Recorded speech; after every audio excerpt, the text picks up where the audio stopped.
E aí pessoal, beleza? Como é que vocês estão? Hoje eu vou trazer o segundo vídeo desse, vamos dizer assim, novo formato, no qual eu comento as minhas leituras com vocês. E hoje eu vou comentar essa leitura aqui, que também me marcou bastante, que é o Escute as Feras. Escute as Feras, fazer como o pessoal faz assim. Isso aqui é para o YouTube ver e colocar uma miniaturazinha para capa. Então, Escute as Feras, da Natasha Martin.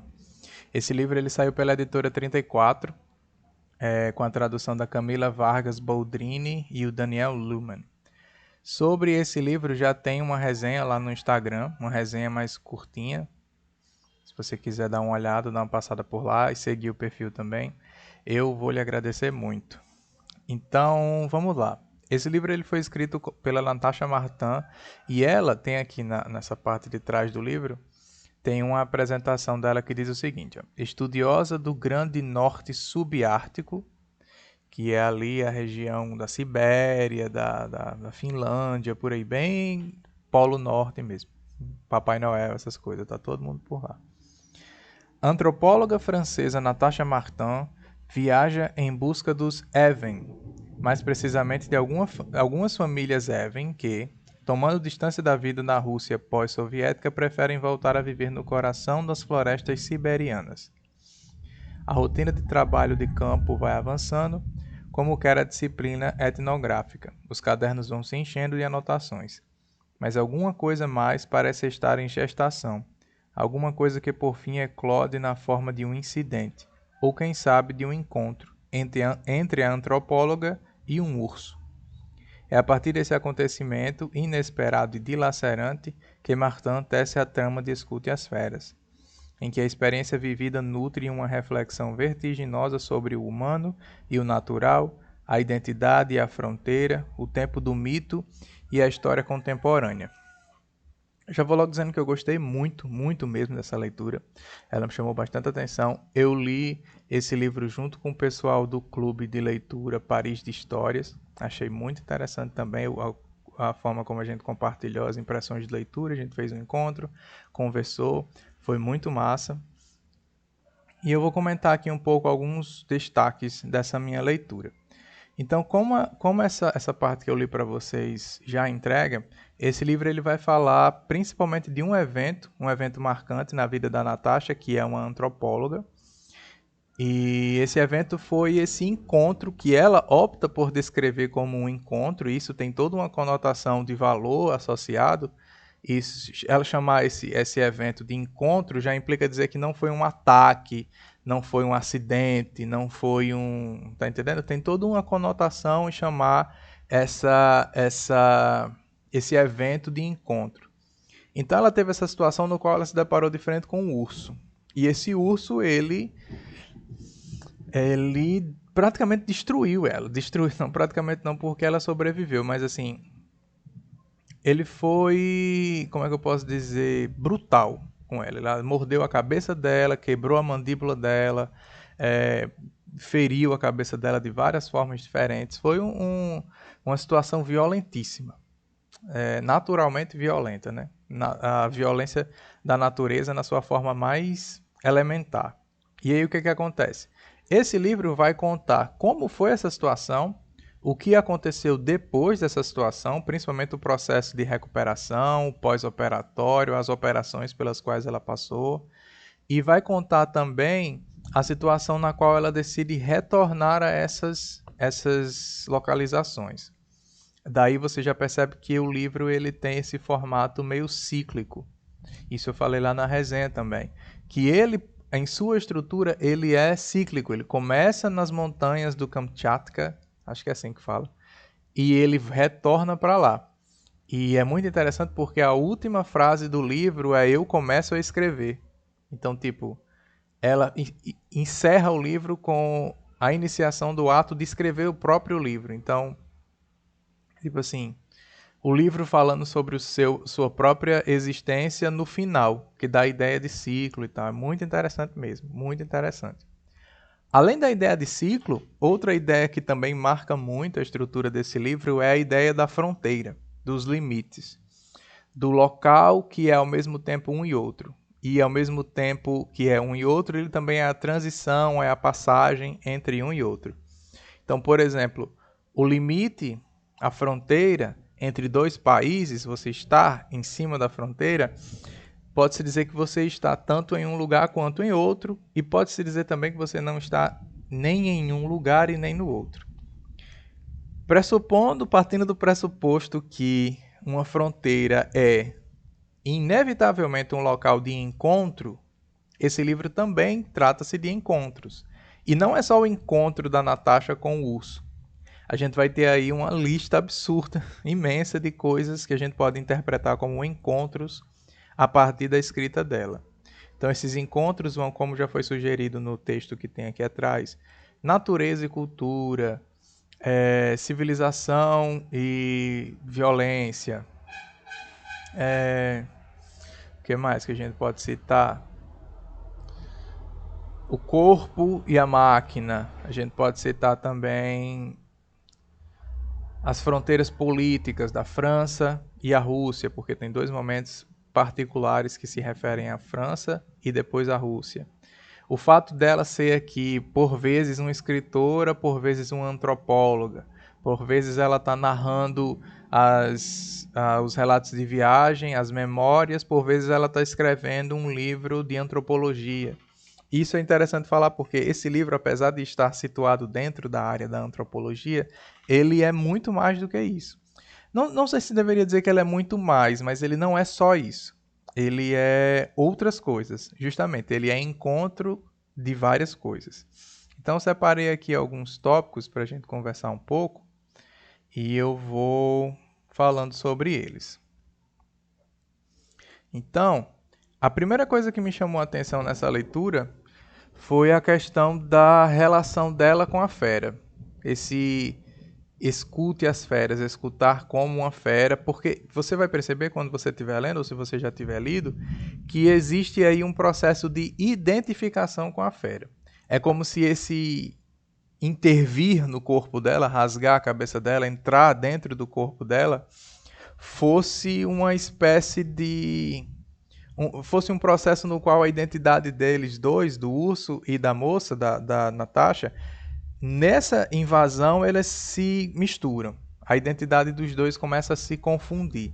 E ela se confunde com a fera e pressupõe-se que a fera também se confunda com ela. Só que a gente não vai entrar nesse mérito. Então o que é que acontece? Uma vez misturada essa identidade dela e da fera, a gente vai ter diversos momentos em que ela se compara com a fera. Então, por exemplo, e não é somente a fera ou urso que atacou, ela se compara a uma fera, ela se vê como uma fera. Tem um momento logo no início do livro que já é bem chocante, que já deixa você bem assim, aperreado, angustiado, com raiva também, que tem um momento no livro em que ela está no pós-operatório, ela é recebida no hospital, da entrada no hospital, e aí ela tá completamente dilacerada e o rapaz chega, um cara chega e simplesmente puxa o celular e vai tirar foto dela. Do rosto dela naquela situação, né? Violentíssima. E, cara, absurdo. Quem é que faz uma merda dessa? Tipo, a mulher tá ali em situação extremamente vulnerável, complicada, correndo risco de vida e o cara preocupado em tirar foto pra postar no grupo do Zap. Tá entendendo? Ah, o pessoal vai ficar louco com isso aqui. Tá entendendo? É tipo essas pessoas que gostam de compartilhar desgraça em rede social. Pronto, é tipo isso. Então, aquele movimento de você mostrar alguém muito mal para que você tenha um esboço de sensaçãozinha boa. Tipo assim, ela tá, pelo menos eu não tô igual a ela. Provavelmente essa motivação dessas pessoas que fazem isso. Isso acontece muito com criminalidade. Aqui na minha cidade é muito comum isso. Acontece um crime, aí o WhatsApp pipoca de pessoas que gostam de compartilhar a foto da pessoa, o acidente, essas coisas. Isso é horrível, cara. Isso é o fundo do poço da humanidade. Então, esse cara vai lá tirar uma foto dela e aí tem esse trecho aqui que ela fala o seguinte, ela fala com as seguintes palavras: então o horror tem mesmo um rosto, que não é o meu, mas o dele. Eu me enfureço. Quero me atirar sobre ele, rasgar seu ventre, arrancar suas tripas, pregar o maldito telefone na sua mão para obrigá-lo a fazer a selfie mais bonita da sua vida, bem no momento de perdê-la. Mas não posso. E tem um outro momento logo na página seguinte que ela fala assim: respondo que só queria que me tirassem as amarras. Isso não é possível. Você fica assim. É para protegê-la de si mesma. Nesses dois momentos, entre outros também, é interessante que a gente vê que ela se coloca no lugar da fera. É preciso proteger a Natasha dela mesma, porque ela oferece ameaça para ela própria. E no outro momento ela se vê com essa violência visceral, natural, de querer rasgar o cara, mais ou menos modulando a ação do urso em relação a ela, né? Então, tipo assim, ela deixa vir à tona essa violência natural, essa violência longe da cultura, longe da civilização, longe da ideologia, ela deixa vir à tona justamente porque, lembra, a identidade dela está misturada com a do urso. O urso, ele não se importa em ser violento. É da natureza dele. Ele não tem camadas, camadas e mais camadas de civilização em cima dele para segurar ele no seu impulso violento. Ela tem. Então, quando ela está com essa identidade meio misturada, esses movimentos de violência natural, animalesca, de fera, vêm à tona. Então, ela fala, eu não posso deslacerar esse cara, matar ele completamente. E aí a gente se pergunta por que ela não pode. Ela não pode porque ela está numa cama de hospital completamente debilitada, inclusive amarrada, ou ela não pode porque é um crime. Ela não pode porque a sociedade vai julgar, porque a moral não permite que as pessoas sejam violentas umas com as outras. Por que ela não pode?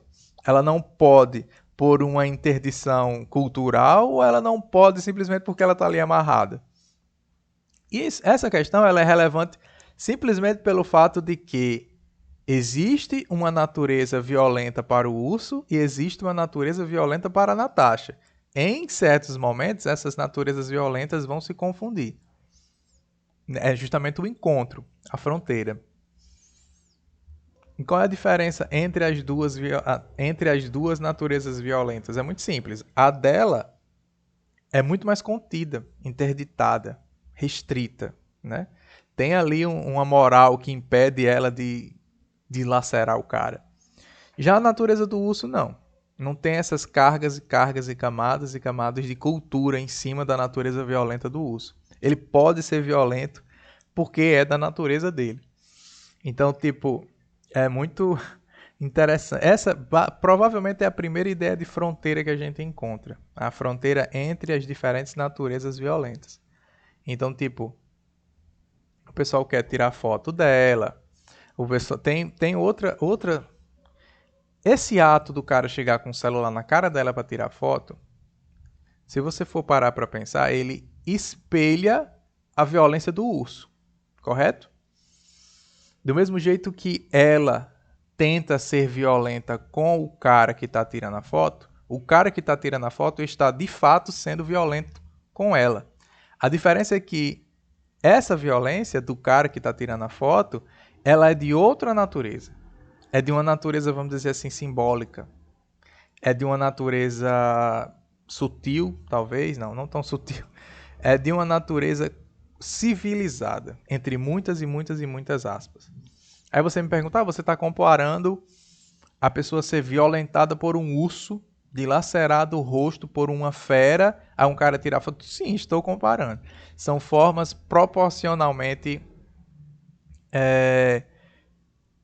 tipo assim, proporcionais ao local de onde cada indivíduo violento está partindo. O urso está partindo de um local onde ele pode ser violento, porque ele não tem, como eu falei, as interdições culturais que os seres humanos têm. Já o cara, ele está partindo de um outro local, ele está partindo, vamos dizer assim, de uma brecha. Ele tem ali essa camada de civilização, mas ele encontra uma brecha.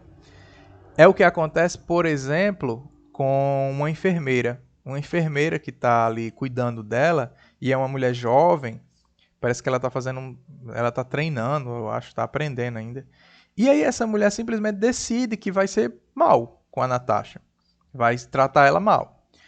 Ela faz isso, a Natasha fica se perguntando, ela tá descontando a miséria da vida dela em mim. Tipo assim, não se tem um motivo para isso. Mas essa enfermeira age de forma violenta com a Natasha. Ela empurra a comida de forma brusca no mecanismo que faz com que ela consiga comer. Ela faz as coisas, coloca a comida mais do que deveria. Ela provoca esse ato violento para com a Natasha.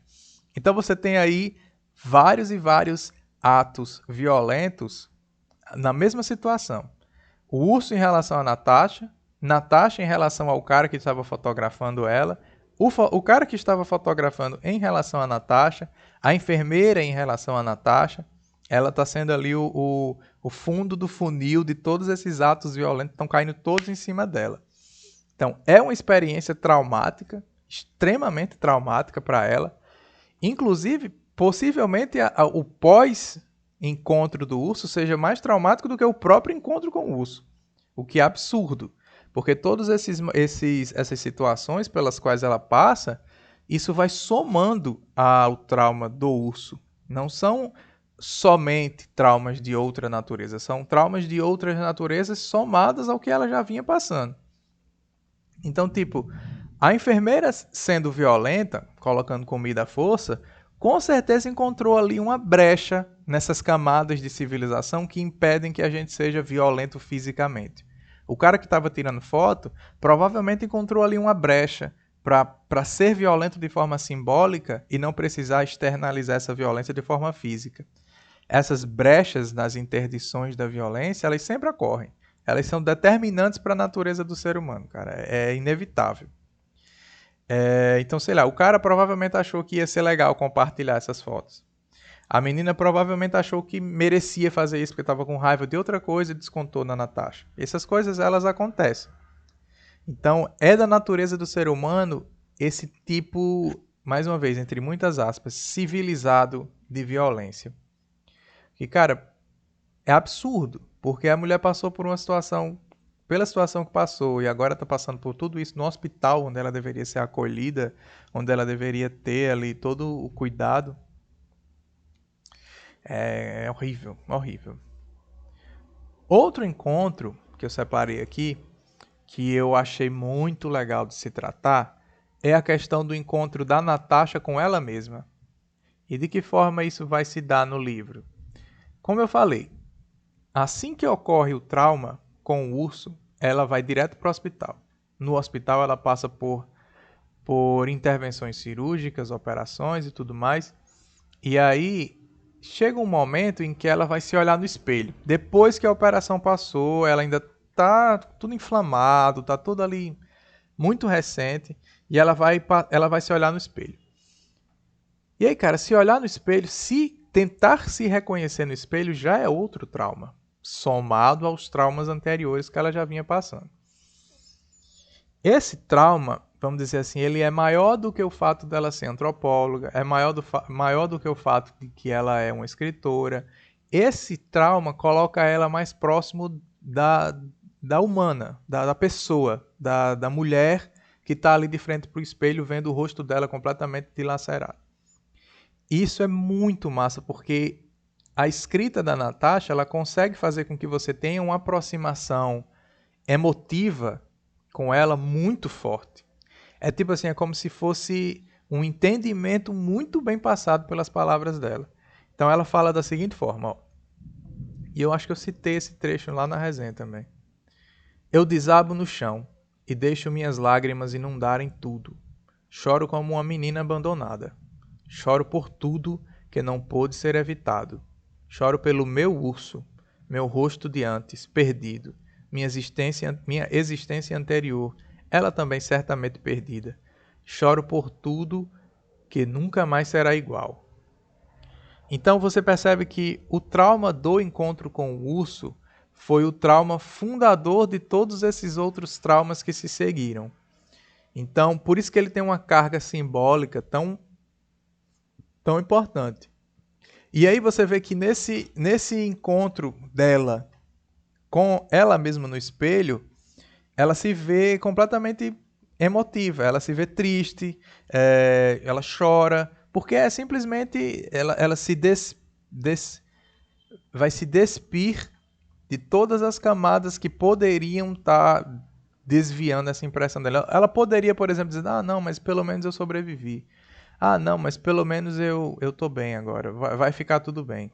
Ah, não, mas eu posso recuperar. Não, ela simplesmente chora porque o rosto dela tá ferido.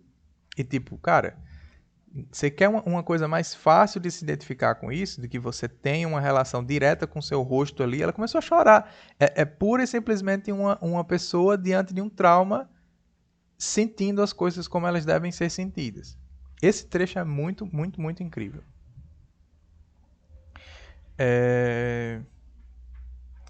Outro momento do livro no qual a gente se aproxima muito dela, e dessa vez a gente se aproxima também por uma via de emoção, também por uma via de vamos dizer assim, de sentimento.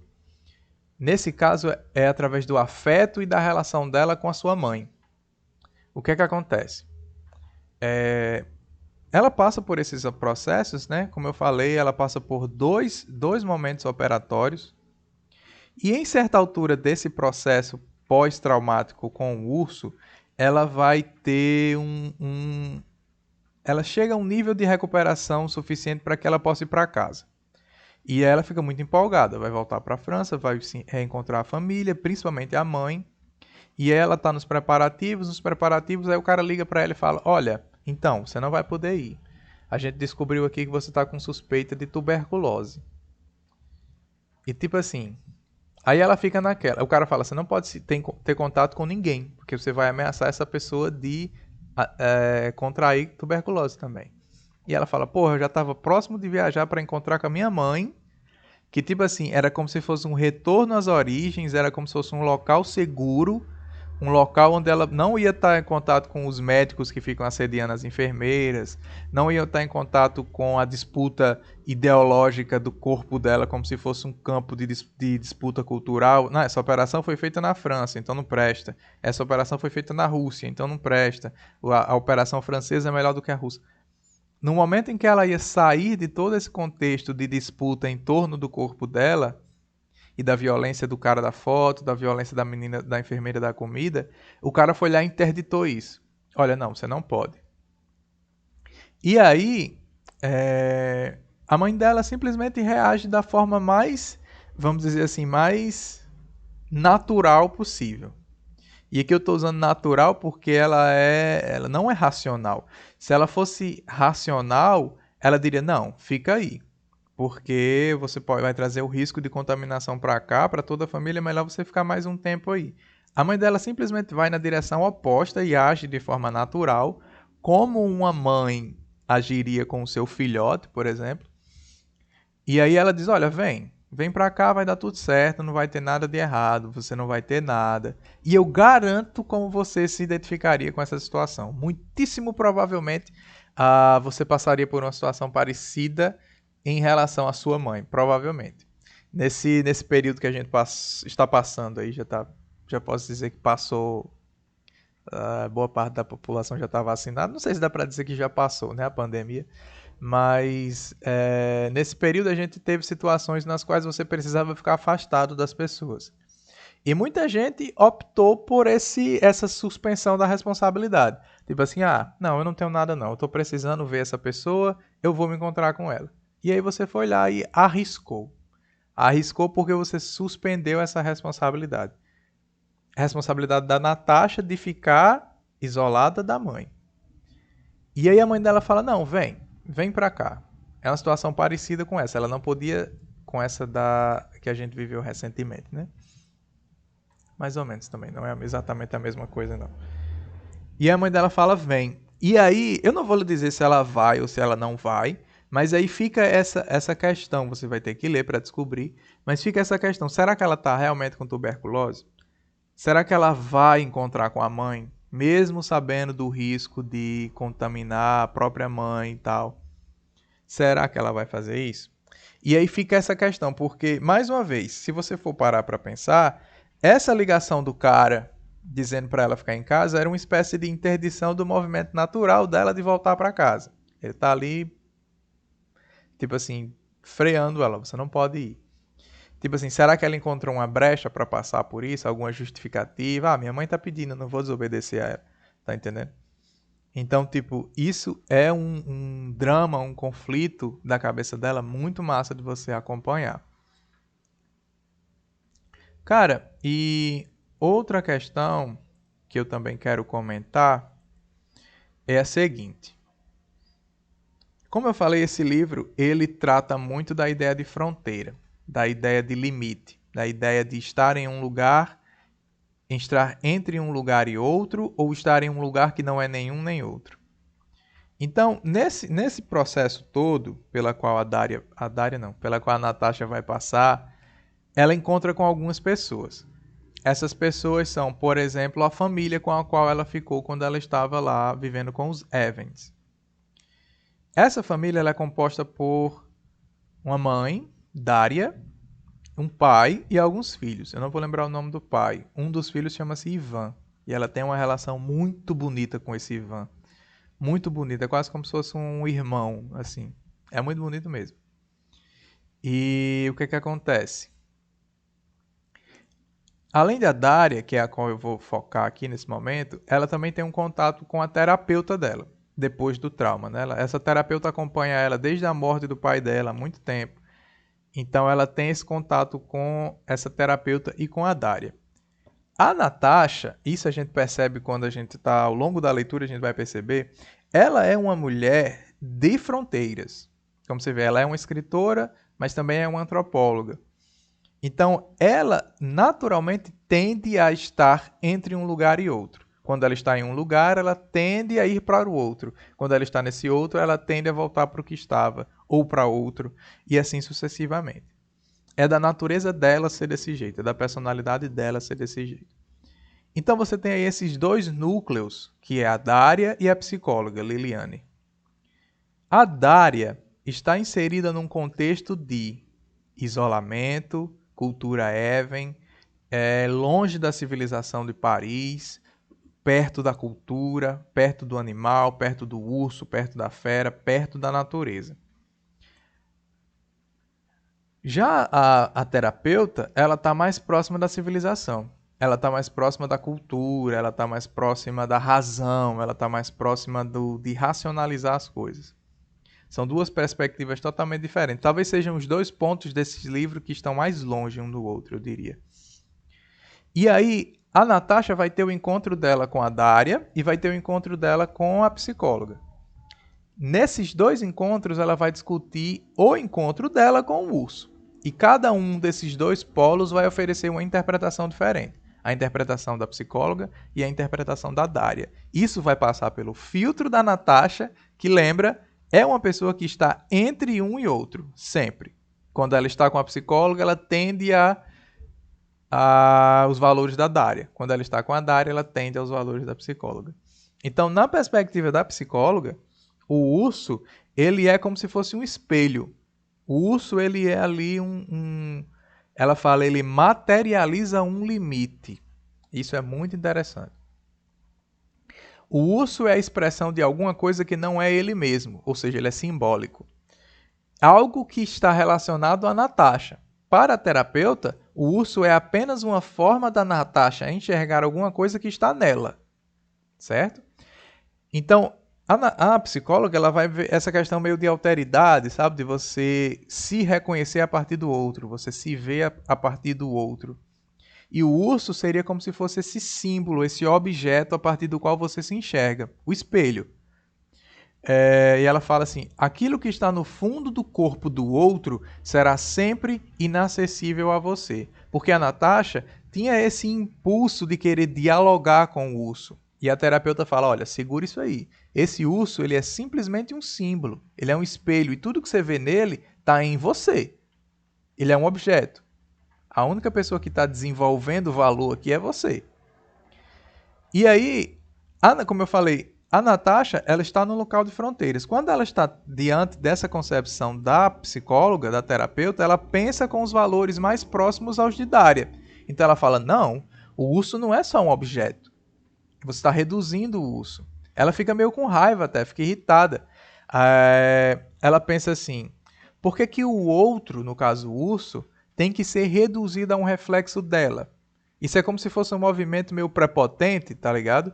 Tipo assim, ela se acha tanto a ponto de reduzir o urso a um objeto a partir do qual ela vai, no máximo, ver alguma coisa sobre ela mesma. Então, tipo, é como se o outro fosse um objeto, como se o urso, que é o outro para Natasha, fosse só um objeto, não fosse um sujeito, entende? Quando ela interage com a Daria, por sua vez, e a Daria vai dar a sua interpretação desse encontro dela com o urso, é uma interpretação totalmente diferente. E mais uma vez, ela, quando está com uma, pensa com os valores mais próximos da outra. Na perspectiva da Daria, o urso ele não é só um espelho, só um objeto, só um símbolo. Ele é um sujeito com o qual você dialoga. O diálogo é que é feito numa estrutura totalmente diferente daquela que a civilização interpreta como sendo um diálogo. Então, o diálogo na perspectiva da Daria foi esse encontro, foi esse ataque, os sonhos. A Natasha tem muitos sonhos com os ursos. Isso é uma forma, na perspectiva da Daria, isso é uma forma de dialogar com o urso, sabe? Deixa-me ver. Então, ela fala assim, as pessoas como Daria sabem que não são as únicas a viver, sentir, pensar, escutar na floresta. Outras forças operam em volta delas. Há aqui um querer estéreo... Deixa o cara passar aí da moto. Há aqui um querer exterior aos homens, uma intenção fora da humanidade. Isso contrasta totalmente com a visão da terapeuta.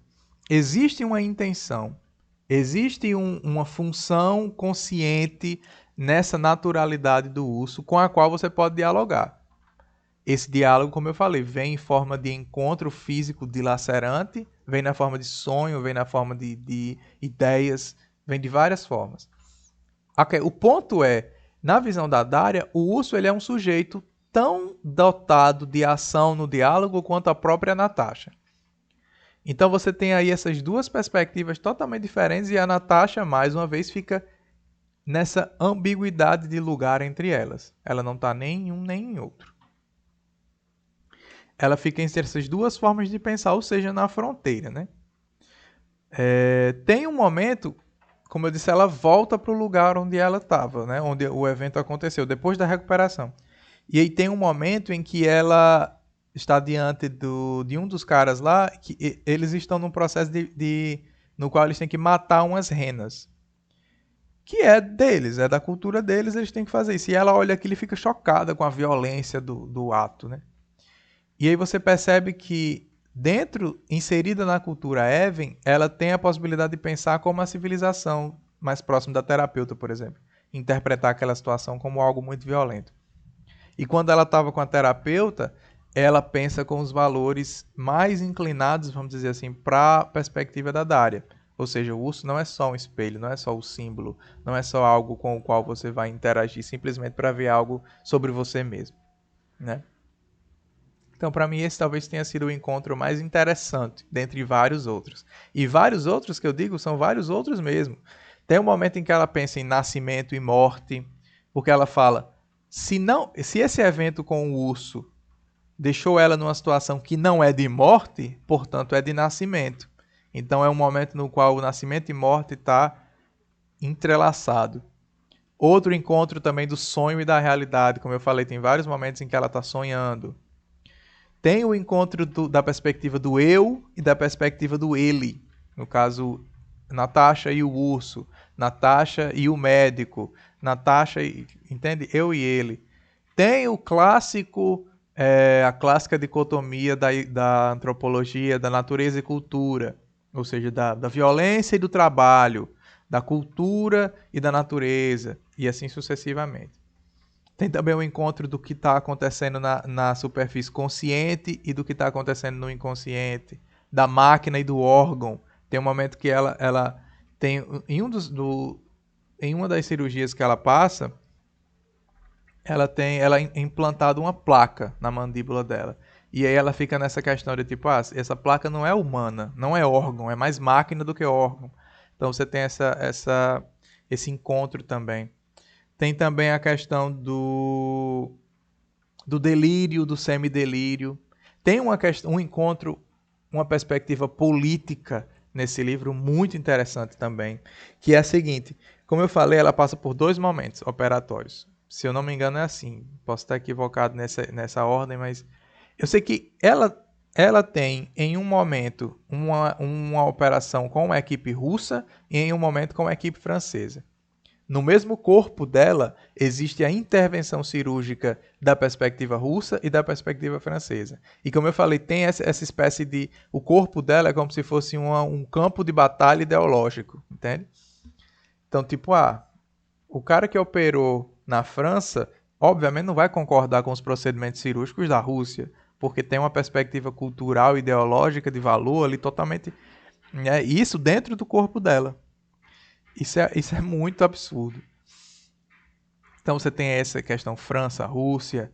Tem um momento no livro que é um dos momentos mais bonitos, que ela está voltando para lá, que ela tem que se esconder para entrar nessa civilização, que ela não pode entrar lá. E aí ela pensa assim, cara, ela é uma francesa e tem que se misturar entre os russos. Olha, o cara fala para ela, olha, não abra a boca, não fala nada, senão eles vão conhecer seu sotaque. Então existe ali o encontro da França dentro da Rússia. É muito massa. Pô, esse livro é muito legal. Sério, de verdade. Eu recomendo demais essa leitura. Para quem que eu recomendo essa leitura? Se você chegou até aqui, provavelmente você está interessado nessa leitura ou já leu. Se você está interessado nessa leitura e está com o pé atrás, porque pensa, livro de antropologia, eu nunca li essas coisas, sei nem para onde é que vai. Vá, você vai gostar. Esse livro ele não é um tratado etnográfico sobre a civilização dos Even. Inclusive, se você for para ele pensando que aí você vai se frustrar muito, porque ele é um relato de viagem, é um relato pós-traumático, é um relato de descoberta, é um relato de retorno à civilização depois de uma ida à natureza, é um retorno à cultura, é um retorno à escrita. Ela começa como uma antropóloga, passa a ser uma fera, passa a ser uma humana simplesmente que sofre, para que volte a ser uma antropóloga novamente. Tem essa ideia de ciclo muito bem feito, muito incrível mesmo. E aí, cara, eu vou indicar para quem gosta dessa questão dessa ideia de fronteiras, natureza e cultura, principalmente. E para quem gosta de um bom relato de viagem também é bom, interessante. Para quem acha a antropologia interessante, quer ter um primeiro contato, que foi o que aconteceu comigo, eu acho muito massa, mas ainda não tinha tido um contato de fato com a antropologia. Então é isso, pessoal. Eu vou ficando por aqui. Espero que vocês tenham gostado do vídeo, dos comentários. Queria que vocês deixassem aqui embaixo o que foi que chamou mais atenção e se você já leu, o que foi que você achou da leitura. Beleza? Eu vou ficando por aqui e, como eu falei, esse livro também está num comentário que eu fiz lá no Instagram. Se você quiser dar uma passada por lá, seguir o perfil, indicar o perfil para algum amigo também, eu vou ficar muito satisfeito. E não se esquece de se inscrever aqui, porque eu tenho outros vídeos já planejados para trazer para cá sobre outras leituras que eu já realizei. Beleza? Então é isso aí, vou ficando por aqui. Ainda estou me adaptando a esse formato. Então, esse é o segundo vídeo. É isso aí, pessoal. Vou indo lá. Tchau!